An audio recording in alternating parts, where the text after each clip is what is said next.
Let's bring on Michigan insider EJ Holland to go behind the scenes on Michigan's big visit weekend.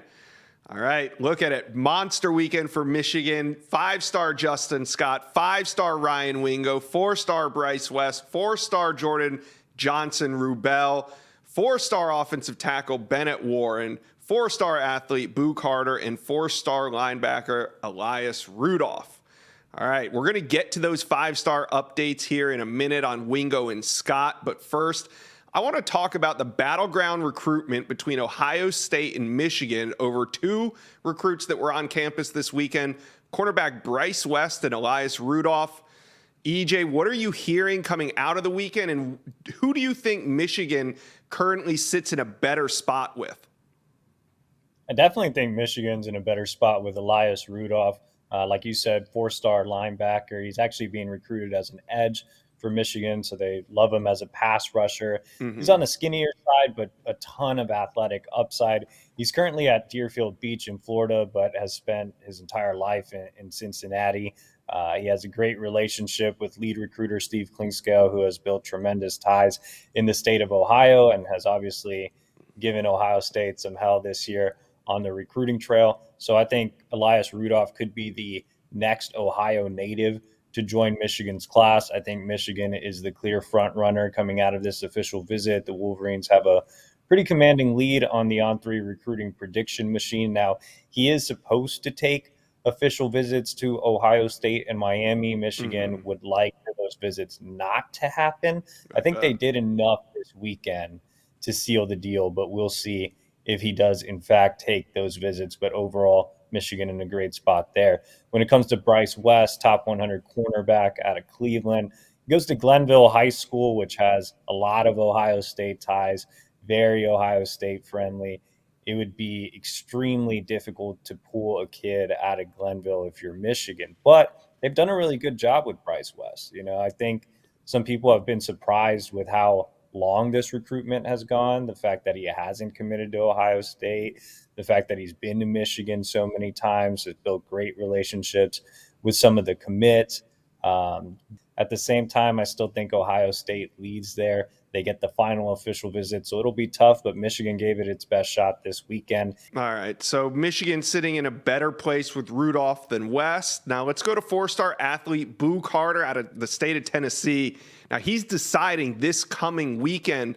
So EJ, what are your final thoughts on where Michigan stands heading into this big decision? That was one of the more interesting recruitments. It's hard to really give a prediction right now. I think it's a toss-up. I really think it could go either way. There was no type of silent commitment given usually on these dates that are set ahead of time. You have one school that already knows. Everybody knows how that works in college football recruiting, but I don't think that's the case when it comes to Boo Carter. I don't think he's told either school who it's going to be. So right now, I think Michigan is cautiously optimistic coming out of the visit. I spoke to a source yesterday that's as close to the situation as possible on the Michigan side, and he told me they absolutely hit a home run. He felt like they crushed it. I have reason to believe that Michigan did do as good of a job as it could have done. And going into the visit, I gave Tennessee the edge. I was pretty upfront with our readers over at the Wolverine and said, look, Tennessee is the home state school. They were the first ones to offer him. They have a great NIL program. They've done a really good job of recruiting Carter overall. Yeah, I think Michigan has as good of a shot as Tennessee. On top of that, Carter. And that would be pretty crazy because Tennessee's pretty much been trending on his recruiting prediction machine for the entire spring. And then to get him in on a late visit like this right before his decision, and if they're able to swipe him from the Volunteers, that'll be huge. All right, another steal. Can Michigan go into the state of Texas and land 4-star safety Jordan Johnson-Rubel? Yeah, Michigan's become a dark horse in that recruitment. You know, it was interesting. I went down to IMG Academy during the spring evaluation period, and he told me off the record that Michigan wasn't going to make his top schools list. Michigan turned up the heat. Klingscale and Jay Harbaugh, Michigan safeties coach, really built a stronger relationship with him. They got back in the mix. Not only did they make his top group eventually, they secured one of his 3 official visits. So, yeah, I feel like Jordan Johnson-Rubel just needed to see more of the program. I've always thought he's a culture fit type of kid, and he's a player fit too. I mean, he's a Swiss Army knife in the secondary, a guy that can play the nickel, can play safety, can play corner. Michigan does a tremendous job of showcasing versatile defensive back. The on-3 prediction machine says Texas right now. I believe they're at more than 90%. It's the home state school, even though he's originally from Fort Worth. But at the same time, I think Michigan's official visit gave him a lot to think about. He gave me some really good quotes last night that I'll have up on the site here soon. All right, Michigan also made a very big impression on four-star offensive tackle Bennett Warren, saying coming out of his official visit, he had this to say: "I would say they are in the lead for me because of my connection with Coach Moore. I always feel at home around the staff in general." Now, coming out of this trip, he's naming Michigan his leader. EJ, who's the top competition for Warren, and when do you think he'll make a final decision? Yeah, definitely. So Michigan, he actually named Michigan his leader after his spring game visit and then backed off of those comments as other schools made pushes.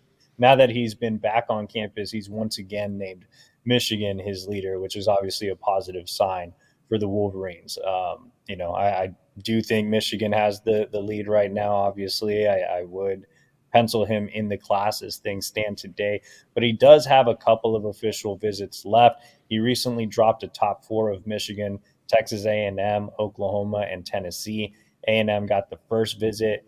Oklahoma has him in this weekend. Tennessee gets him in last. Now, the interesting thing about Warren is he's a Fort Bend kid down in Texas, and usually that means Texas A&M.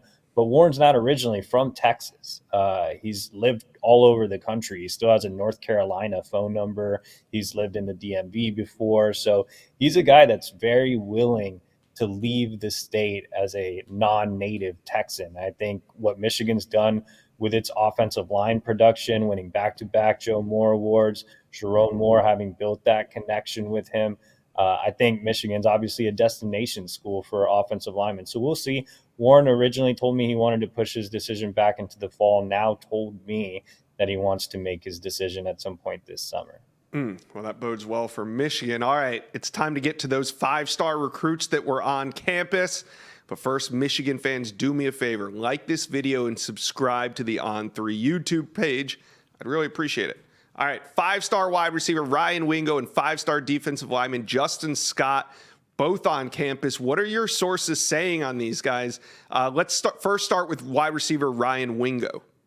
Yeah, Ryan Wingo is going to be a tough pull. I think it was just a win for Michigan to get him back on campus for an official visit. When we talked about Ryan Wingo across the On3 network this offseason, Michigan was hardly mentioned. I don't think they were mentioned at all. And so for Michigan wide receivers coach Ron Bellamy to make the push during the spring evaluation period, go down to St. Louis to see him a couple of times and get one of his official visits again, I think was a win for Michigan. Now, as everybody knows, Michigan is a run-heavy team, and often that's not super appealing to high-level wide receivers. But Ron Bellamy, Michigan's wide receiver coach, who I mentioned earlier, has done a fantastic job of pitching Wingo.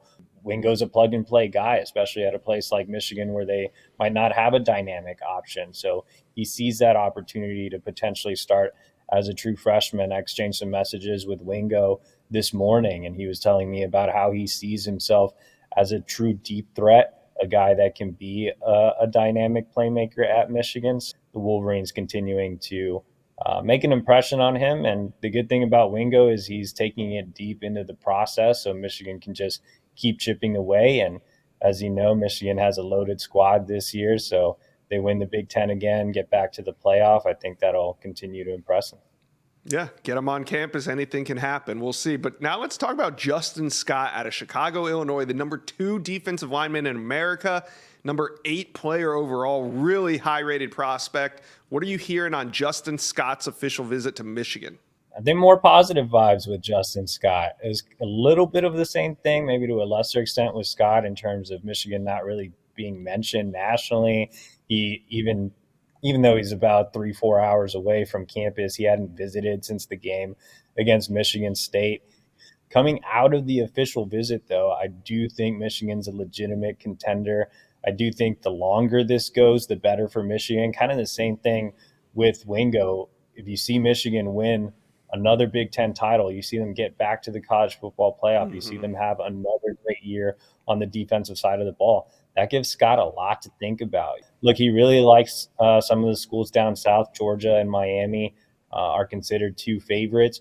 But from what I was able to gather, it seems like the preference from his family at least would be to have him a little closer to home. And if it comes down to the Midwest schools, if it comes down to Michigan, Ohio State, Notre Dame, Michigan has shown this cycle that it can win battles over Ohio State. It can win battles over Notre Dame. So why not win this one against Justin Scott? So like I said, if it does come down to those Midwest schools, I'd give Michigan a fair chance. Yeah, why not? I like it. All right, so there was 13 total official visitors on campus. Me and EJ really hit the highlights. But if Michigan fans are sitting here wondering, hey, EJ, who are we in really good shape with coming out of the visit? Is there a recruit or two maybe that you would point a finger at? Yeah, definitely. I mean, Michigan landed a commitment over the weekend in former Notre Dame pledge, Owen Wafel. So Mike Elston giving a nice gut punch to his former team. Sad times for the Irish. But yeah, I mean, I think Michigan's in a good spot to land a Marion Stewart, 4-star wide receiver out of Chicago. He's actually set to announce on Friday at OT7 Nationals. So I think Michigan is in the pole position there. He has a final two of Michigan and Wisconsin. He's been a long-time Michigan lean. I think he'll be the next wide receiver commit joining Channing Goodwin this cycle. And then two other guys to really keep an eye on. 4-star edge Dominic Nichols made an official visit. Some people put in predictions for Wisconsin across the recruiting services. I stuck with my Michigan prediction heading into the official visit, and I feel really good about it coming out of the official visit weekend. So I think Dominic Nichols is a commitment candidate, and I think David Pale, 3-star defensive lineman out of Pennsylvania, one of my personal favorites, one of the most underrated defensive linemen in the country. Big nose at 305 pounds. I think he's a candidate to commit to Michigan following the OV as well. All right, EJ Holland coming on the inside scoop and calling his shot. As always, very informative. Thank you, EJ. Thank you for watching. Make sure you smash that subscribe button for me. And remember to check out all the videos on the On3 YouTube page.